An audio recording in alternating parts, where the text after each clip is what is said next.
Frostpunk, but less cold, exploding cracks, and gas masks. Hello, my name is Dalton Northrup, and this is my preview for Oxygen First Breath. The review code was provided to me by Icebreaker PR. Oxygen First Breath is the fourth game to be created by Turquoise Revival Games and released on Steam by publisher Grab the Games. TRG's recent three releases being resource management strategy game called Smart Tycoon Town, a toy building simulation title called Toy Tinker Simulator, and Animal Rescuer, which looks quite close to something like Fable, but you rescue animals and it has survival crafting elements involved. That sounds interesting.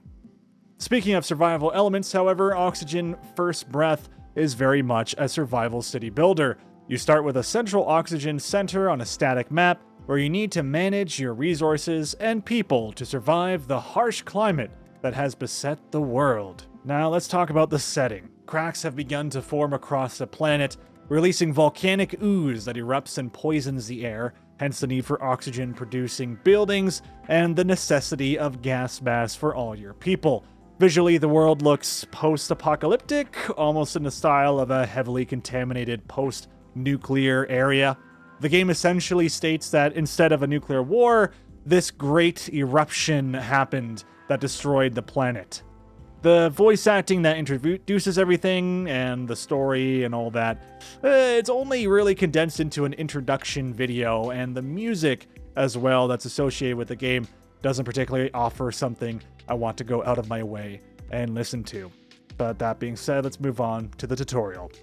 So many building games rest upon whether or not their tutorial is crafted well enough to explain the systems to offer a player the chance to succeed when tackling the full game. In this instance, Oxygen First Breath has an incredibly well-designed tutorial, although the voice acting is a bit lackluster. Here we can see total energy consumption of the oxygen center and also our constructors list.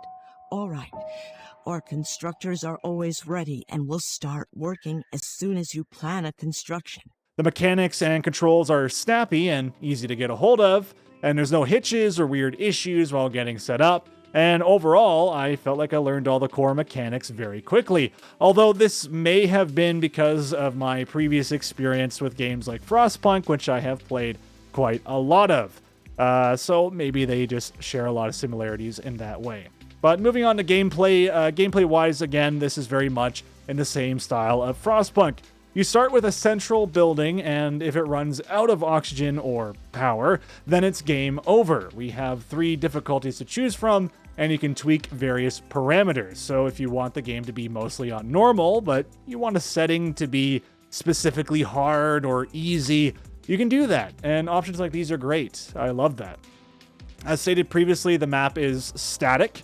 There is only one map, where Frostpunk offered a variety of maps, albeit its core map was truly the meat and potatoes of that game.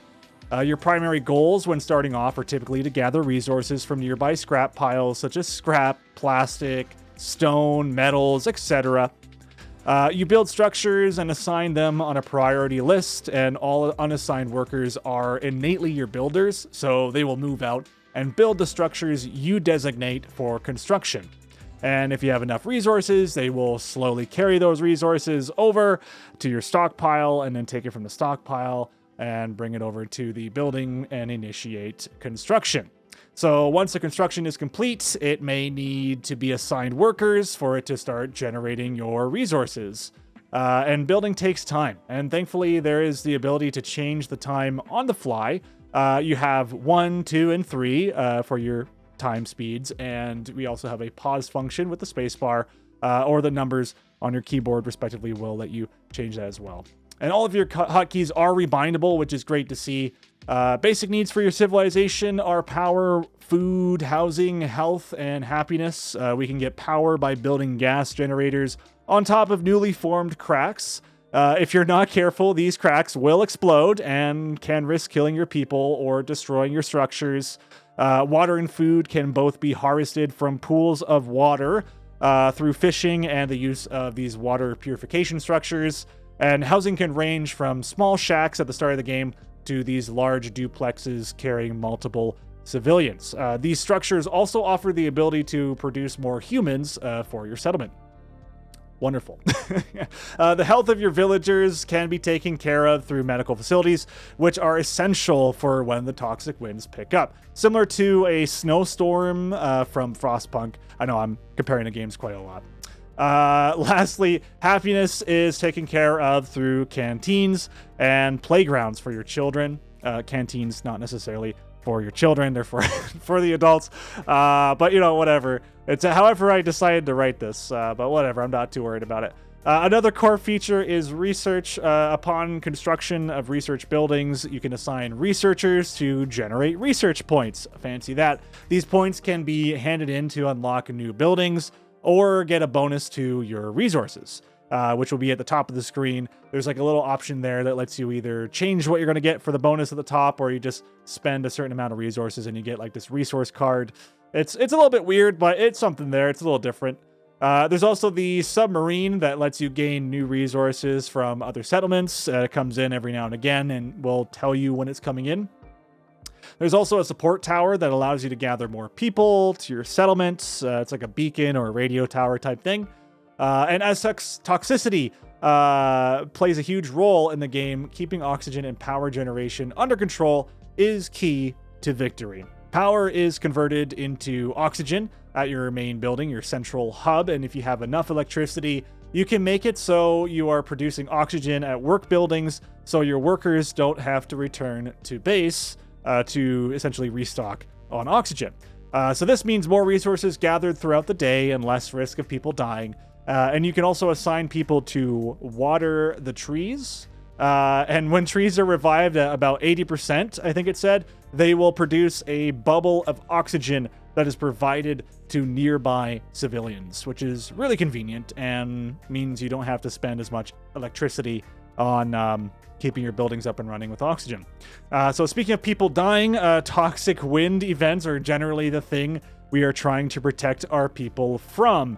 As these winds come in, our people will get sick if we aren't well equipped enough to defend against it. Early on, really all we can do is have medical personnel ready to go, but as the game goes on, we can better defend against it. My first experience with the winds resulted in most of my people getting wiped out, and I had to start over. And that's probably also going to be the footage I'll have on screen for you guys to see my first playthrough, because yeah, it was it reminded me of my first playthrough of Frostpunk. It was quite a wake-up call, but it definitely made me want to try again and do a better job next time. So overall, depending on the price of the game, I think Oxygen First Breath isn't too shabby. It's not nearly as polished or visually stunning, or it's just not as good. I'm sorry to say, it's not as good as Frostpunk. It doesn't feature any of the difficult decisions that we were given in something like Frostpunk. As similar as it is to the game, it's not similar enough, right? It doesn't have all the quirks and the things that make it, or make Frostpunk as good as it is. This is more so a game first, and everything else second. So I'd say it's about half the price. If it was half the price of Frostpunk, it'd probably be worth it. If you're looking for survival games anyway, and I've pretty much lost my notes where they're going on the teleprompter, so let's not worry about that. But yeah, don't expect a story to hold you over or the music to keep you enticed, but clear effort went into making this game. And gameplay is clearly the strongest element here. If you're looking for a video game, this is definitely that. And my printer's going off in the background, which is awesome. But regardless, from expecting something from a very small indie game like this one, like it's not too bad. It's not too shabby. I don't think it's a train wreck or anything like that. I think it's definitely worth checking out. So overall, Oxygen First Breath is available on Steam right now. Or well, I should say October 7th, depending on when I release this. And I have a non-affiliated link down in the description. I always post a non-affiliated link because I want people to be able to check out the games that I play on this channel and look at on this channel. Anyway, that's just a brief preview overlook. This was made on October 5th, so a couple days before the game came out. Things are obviously subject to change and all that, but thank you to the developers for allowing me a chance to look at it and have an honest opinion about it. And yeah. Thank you very much for watching, everyone. My name is Dalton Northrup, and I will see you all next time. Have a great day.